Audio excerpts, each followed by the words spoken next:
You're listening to Online Pet Health Podcasts with Dr. Megan Kelly. Continuing education for veterinarian rehabilitation therapists. Learn more at onlinepethealth.com. Hey vet rehabbers, if this is the first time you're listening to the Veterinary Rehabilitation Podcast, welcome and thank you for taking the time to listen. Please click the subscribe button so you get notified every Wednesday when I release my next episode. To my longtime listeners, thank you to each and every one of you for your continued support.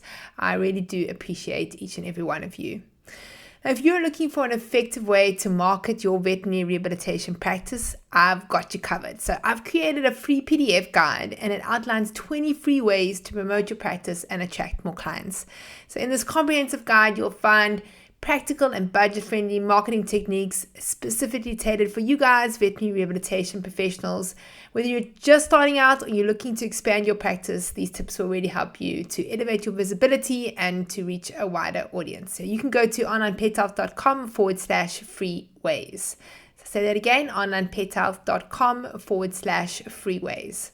So today I'm speaking with Martin Kaufmann. He is the founder and owner of OrthoPets in the United States. Now in 2010, I actually spent some time with Martin and Amy, his wife, and to learn more about orthotics and prosthetics. And they have a great setup in Denver. I must say it was one of those topics which I really didn't know a lot about, and that's why I decided I need to go there and actually spend some time. And I spent about 4 days learning everything about orthotics and learning how to do casts, because that's what you need to create in order for them to create the prosthetic or orthotic. Now, there has been a lot of advancements in the small animal field of prosthetics and orthotics now. And in the last year, you're actually able to use your cell phone to scan the limb of the patient instead of actually creating a cast. Certain companies are doing this. Before it was a mission, you had to create the cast, courier it to them, especially if you were here in South Africa, courier it to the States, they create the orthotic, send it back to you. So there was a long lag time. So there's been lots of advances. That was one of the things. And now the next thing that's happened now, we're actually seeing is people are starting to create different types of orthotics. And some of them are custom, some of them are actually off-the-shelf kind of products.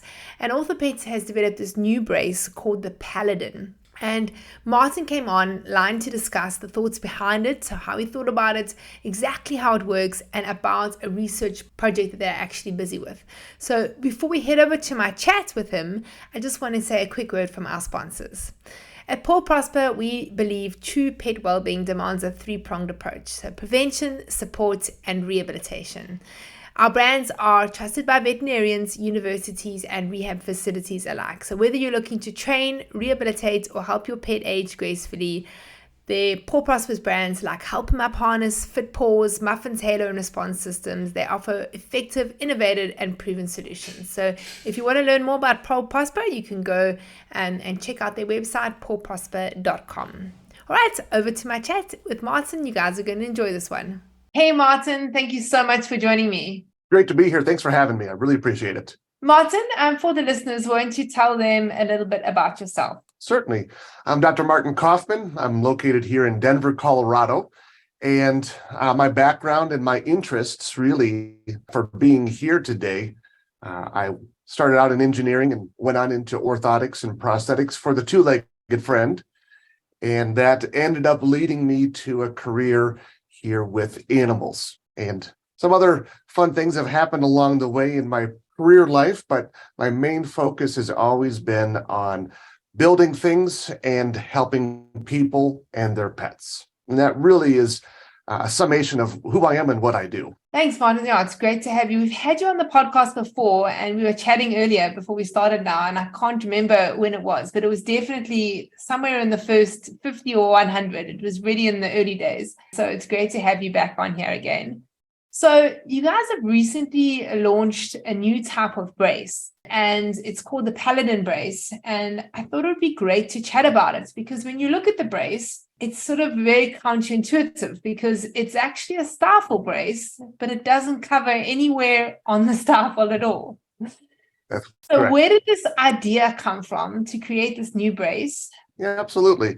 And I love the topic because this is really the essence of biomechanics. And what is it that we're actually doing when we talk about any stabilization over the stifle? The Paladin Brace, Paladin is a cool old Greek word that means guardian. So the essence of this is guarding the stifle from forces that are producing thrust and working against either an intact cruciate ligament or a partially torn cruciate ligament. So the crux of this Paladin development goes back to 2018, and that version of the world before the pandemic. Yeah. And this was a collaboration between the Kaufmann surgical company and OrthoPets. Kaufmann approached us and really said, hey, we've got this area of interest on how we can affect forces acting against the stifle in a novel way. And we need help designing the device, the Guardian, that would help change the way forces are acting upon the stifle. So that was the genesis of the project.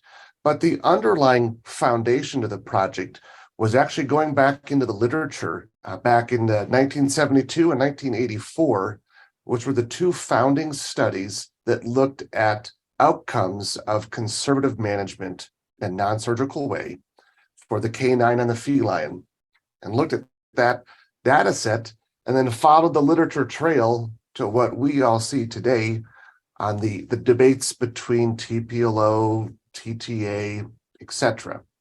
And that linkage is what's really important as we further discuss what Paladin is and how it works. Yeah, super interesting. So, I mean, did they come up with this because of something that happened or something that was in humans? So is this extrapolated from human bracing into animals, or was it just primarily an animal sort of idea? Yeah, I'm not sure who I'm quoting right now. I'll call it anonymous. But typically when one person has a revolutionary idea, somebody else in the world is doing the same thing. So to your question, this would be back into the early 2000s. A doctor over in Europe, a veterinarian surgeon, Dr. Karl Kama, was working on this accidental finding that he had when he was treating distal limb injuries, usually soft tissue with casts, concurrent cruciate pathology. 3 months later, when the distal limb pathology had healed, he went back and the patient was actually doing remarkably well with their cruciate instability. Their stifle seemed to have created stability, and he couldn't quite figure out what in the world was going on. He's good friends with Slobodan Tepic, the former owner of Kaufmann, and that's where his idea began to develop. Concurrent on the human side, we know from physical therapy and muscle balancing and muscle strengthening, we can create internal stabilization of the human knee.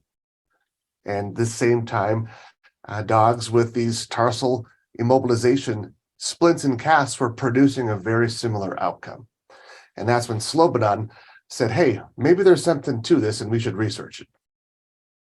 Okay, so now this brace, the Paladin Brace, am I pronouncing it right?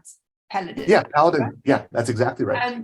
Is this indicated for partial cruciate ruptures, or in cases where there is no cruciate rupture, where we maybe just want to be protecting that area? So say, for example, we had a full rupture on one side, we'd be putting this brace on the other side to prevent that other side from rupturing, which often happens, we know. Oh, yes. I think for what we can say at this point in the research, we can actually break that out into 3 categories. Let's start with that really important one for all pet parents and the local doc, the opposite leg, that contralateral preventative or prophylactic bracing, to shore up that leg, so to speak, while you're treating and working on the most acute one that you're presented with. So that one certainly falls into how Paladin is used. But on the other 2, which would be, here is the affected side that we're treating. If it's that partial or suspected partial, a very clear indication from our current research that the Paladin would be very effective for that presentation. Now, the reason that we're even talking about a surgical company who is investigating with OrthoPets a non-surgical stabilization solution should raise some alarm bells.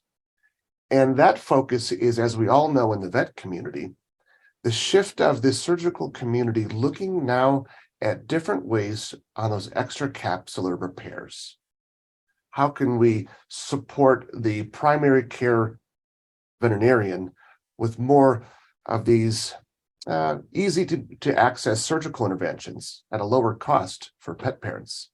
So the market is pivoting, and especially pivoting towards these other approaches for stifle stabilization. So Paladin used in conjunction with the extracapsular repair to bridge that gap of why does the fishing line, the suture line, or the Gore-Tex, whatever people are using these days, why does it rupture in those first 6 weeks? Paladin shows up as a way to get past that vulnerable stage in those extracapsular repairs. And that usually follows into that complete rupture category. Okay, so then when would we be using a full brace? Yeah, so when we do our full publish, and we'll be up at the ACVS conference this year, that's going to be the question. Why would we choose something other than Paladin for stifle outcomes?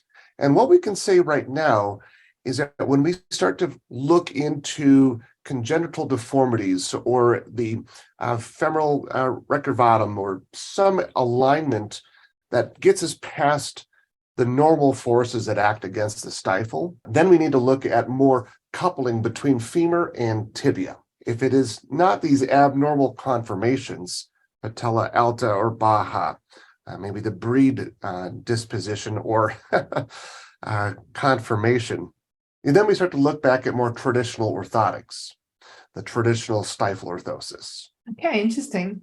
So let's dive into the theory behind how the brace works. Oh, yeah. So I'd like to begin any of these discussions with, there's two types of people in this world. There is the group that would suggest that the quadriceps is the dominant antagonist with tibial thrust. And then there's a group that says it's actually the gastroc as the dominant force working against the stifle. So in our literature review, we were able to demonstrate that there is quite a lot of evidence to suggest that the gastroc pull on the femur, which is more dominant than the hamstring, either eccentric or concentric motion against the tibia, is the root cause. Quads are certainly there adding their part, but it's really that cojoint muscle, the gastroc, pulling down on the femur, creating and producing tibial thrust. So the whole, let's call it the foundation, the bedrock of this hypothesis is, how can you deactivate a gastroc muscle for a predictable period of time? How can you encourage a new muscle balancing and reprogramming of hamstrings during swing phase and stance phase, and change the muscle firing and timing so that during gait and during terminal swing, hamstrings are more dominant, pulling back against the tibia, versus the gastroc pulling down on the femur. And that really is the crux of what Paladin is demonstrating, how it affects the stifle. Interesting. Now, you guys are actually busy with a study, and I think you're looking for people to join the study. How is that study going, and what exactly are you doing? Yeah, so we've moved past the preclinical trials. So we saw, like Dr. Carl Kama saw in his accidental findings, very similar results that he showed. So we were able to replicate the methodology. So we did preclinical trials, same kind of outcomes. So now in our full multi-center clinical trial, we've been actively recruiting patients globally to participate in this study. We've already, surprisingly, I think, accelerated through phase 1. So we've got over 60 cases now that have demonstrated what it shows from a 2-month and a 3-month interval of patient outcomes and recovery. We're in phase 2 now, which just simply means there's just a cost associated to join this study versus phase 1 when there was no cost associated to join the study. So right now we're targeting 128 patients to be fully enrolled and completed in their 3-month study. Right. And then what are you measuring? Yep. So we've got our baseline. Baseline is how the assessment would look from the veterinarian's perspective on day 1. which would be the delivery day. And we're looking at gait, we're looking at lameness scores, and then a pain score. And now we're not excluding NSAIDs, we're not excluding for physical therapy that might be prescribed in a non-surgical or more conservative management. So we really have an open criteria for admission. Now on a 2-week, 1 month, 2 month, and 3 month, now we're looking from the owner's scores on how lameness and pain is perceived by pet parent, either at home or at the vet office for their follow-up checks. So we're using those validated assessment surveys for owner perception of well-being, function, and pain, holding that against the day one assessments from the veterinarian. And now at the 2-month mark is when we begin the taper down. So the interval between 2 month and 3 month for function, comfort, and pain become the real big assessments we're using against day one. Those braces, Martin, are they created the same way that you do the full orthotic? So do they have to create a cast and then they send it to you and you create the brace? That is the question. When we get to animals, we've got breeds and sizes, and it's daunting to try to develop some kind of a over-the-counter or prefabbed device that would fit Chihuahua to Great Dane. Fortunately, here I've accumulated well over 30,000 limb scans in my 3D software. So we were able to run a regression analysis and look at limbs that fit into categories. So we were able to produce a 6-size run of prefabricated devices. And all you're doing is a simple measurement from the lateral malleoli down to the 5th metatarsal head.